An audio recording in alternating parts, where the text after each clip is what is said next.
Cerebrum, the largest part of human brain. Most students memorize the surface, the lobes, the poles and borders, but never see the concept behind the layout with illustrations. So let's learn the external features of cerebrum. Cerebrum is having three main surfaces. This is the superolateral surface. It is convex in shape and is facing the inner surface of skull bone. It is not lateral surface. This is the superolateral surface of cerebrum. Next, this is the medial surface. This is flat and vertical and is facing the opposite cerebral hemisphere. This is the inferior surface of the cerebrum. Cerebrum is having two cerebral hemispheres. You can see here, one on the right and one on the left. In the superior view, that is viewed from above, the cerebrum is ovoid in shape, broader behind than the anterior part. The cerebral hemispheres are separated by a fissure known as longitudinal cerebral fissure. In the central part, you can spot the corpus callosum, which are white matter fibers joining the cerebrum.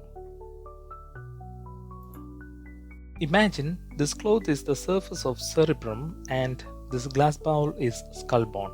And if we are trying to put this cloth inside the bowl, it is not fitting inside. But if we fold the cloth like this and place this inside the bowl, it easily fits inside. This is actually happening on the surface of cerebrum to accommodate more surface area. The raised hills are the gyrus and the grooves or valleys are the sulcus.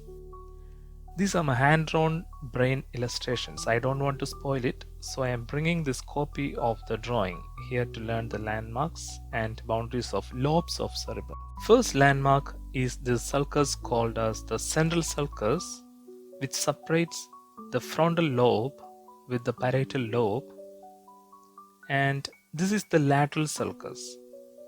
If we extend the central sulcus line to the lateral sulcus like this, we can spot the frontal lobe of the cerebrum. So this is the outline of the frontal lobe, and you can see that it is located in the anterior aspect of the central sulcus and superior to the lateral sulcus. Next important landmark is this notch. We call it as the pre-occipital notch. So three landmarks we have identified: central sulcus, lateral sulcus and pre-occipital notch. We need to identify the fourth landmark in order to identify the remaining lobes. So if we look at the medial surface of the cerebrum, you can see this parieto-occipital sulcus.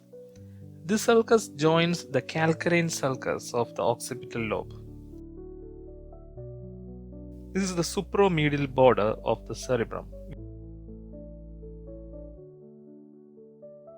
And you can see here, parieto-occipital sulcus is crossing the supromedial border here, and is ending here. If we draw an imaginary line between the preoccipital notch and the parieto-occipital sulcus, the region behind this line is the occipital lobe. And extend the line from the lateral sulcus to this line, and you can spot the parietal lobe above and temporal lobe below. So this is the parietal lobe. It is located posterior to the central sulcus, and here you can see the temporal lobe.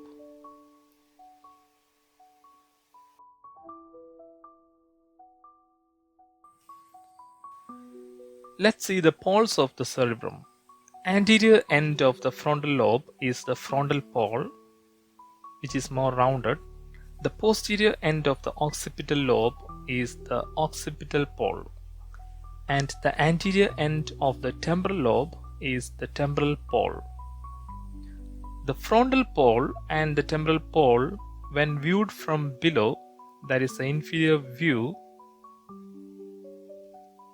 this is the frontal pole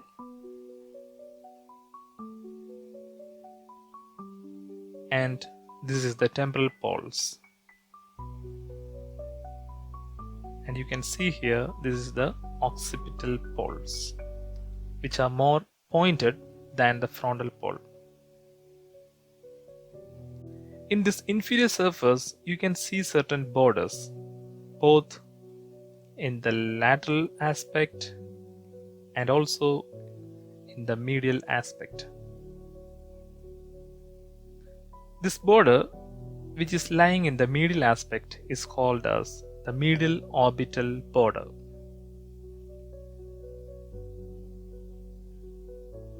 This is the hippocampal border, and this is the medial occipital border. You can see that the inferior surface of cerebrum, it is divided into two surfaces by the lateral sulcus, stem of the lateral sulcus, and this is the orbital surface, and posteriorly you can see this is the tentorial surface.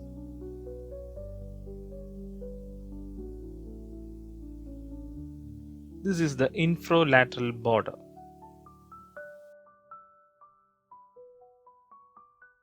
The cerebrum is having three main surfaces: superolateral surface, medial surface, inferior surface, then four lobes: frontal, parietal, occipital and temporal, and three poles: frontal pole, occipital pole, temporal pole, and the border.